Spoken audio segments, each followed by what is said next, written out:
Part 2। Ivan जल्दी से जाता है और टूटे हुए फ्रेम को उठाता है जिसमें उसकी मॉम डैड की फोटो थी। इवान की आंखों में गुस्सा साफ दिखाई दे रहा था। आद्या इवान की गुस्से से भरी लाल आंखों को देखकर अंदर तक डर गई थी और कांपने लगी थी। इवान खड़ा होता है और आद्या के दोनों कंधों पर अपनी पकड़ मजबूत कर देता है और गुस्से से कहा, तुम्हारी हिम्मत कैसे हुई मेरी इजाजत के बगैर मेरे किसी भी चीज को छूने की।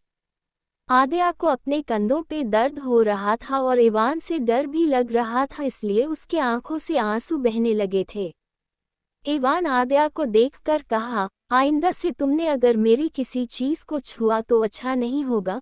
तुम सिर्फ इस घर की बहू हो, मेरी बीवी बनने की कोशिश भी मत करना। इवान आद्या का हाथ पकड़कर उसे सोफे के पास लाकर सोफे को दिखाते हुए कहा, इस रूम में तुम सिर्फ इस जगह नजर आनी चाहिए और किसी भी चीज को हाथ लगाया ना तो घर से बाहर निकाल दूंगा। इवान आद्या को सोफे के पास छोड़कर बेड पे जाकर लेट जाता है।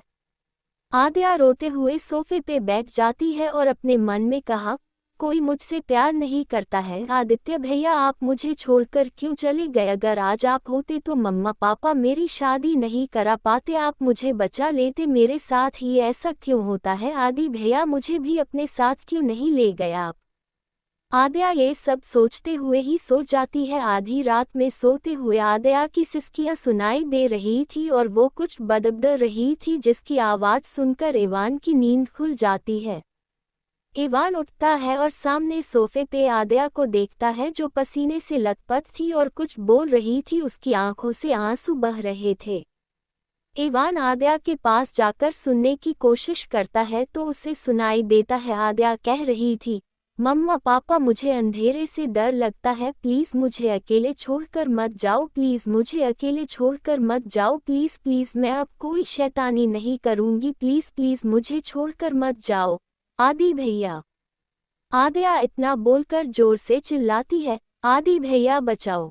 इवान आद्या के पास ही बैठा था। आद्या उठकर इवान के गले लग जाती है और रोते हुए कहा, प्लीज़ प्लीज़ मुझे छोड़कर मत जाओ प्लीज़। इवान आद्या को गले लगा लेता है और उसके बालों में हाथ फेरते हुए कहा, रिलैक्स, मैं कहीं नहीं जा रहा हूँ, मैं यही हूँ।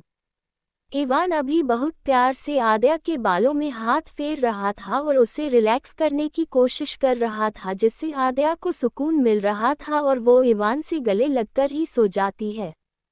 इवान को जब महसूस होता है कि आद्या सो चुकी है तो वो उसे सोफे पे अच्छे से लेटा देता है। इवान आद्या के सामने बैठकर कहा, आखिर ऐसा क्या हुआ है इसकी जिंदगी में कि ये इतना डरी डरी रहती है? मुझे लगा था कि ये बाकियों की तरह अमीर बाप की बिगड़ी औलाद होगी, लेकिन ये तो कुछ और ही है। और इसका कोई भाई भी है, लेकिन डैड ने तो बताया था कि ये इकलौती संतान है मिस्टर एंड मिसेज मल्होत्रा की। इवान कुछ सोचता है फिर कहा, बहुत कुछ जानना है मुझे आद्या के बारे में। इवान झुककर आद्या के माथे को चूम लेता है और खुद बेड पर आके लेट जाता है। थोड़ी देर में उसे नींद आ जाती है। सुबह इवान की नींद खुलती है और वो सीधा बाथरूम में घुस जाता है और अपना मुंह धोकर जैसे ही आईने में देखता है उसे आद्या नजर आती है जो शावर ले रही थी। आद्या अभी सिर्फ एक टॉवल लपेट के थी जिसमें उसका गोरा बदन आधा दिखाई दे रहा था। आद्या को जैसे ही लगता है कि उसे कोई देख रहा है तो वो मुड़ के देखती है और कहा, आप यहाँ क्या कर रहे हैं? आद्या की आवाज़ सुनकर इवान एक टेढ़ी स्माइल के साथ आद्या को देखता है और कहा, तुम्हारे साथ शावर लेने आया हूँ। इवान की बात सुनकर आद्या की आंखें बड़ी बड़ी हो जाती हैं और वो सामने से एक और टॉवल लेकर खुद को छिपाते हुए जल्दी से वहां से निकलने लगती है तो उसका पैर फिसल जाता है। वो गिरती उससे पहले इवान उसे पकड़ लेता है और गिरने से बचा लेता है।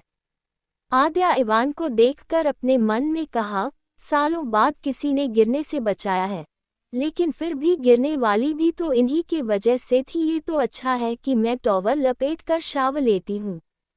इवान आद्या को देखकर कहा, तुम हमेशा इतनी जल्दी में क्यों रहती हो? अगर गिर जाती तो चोट लग जाती।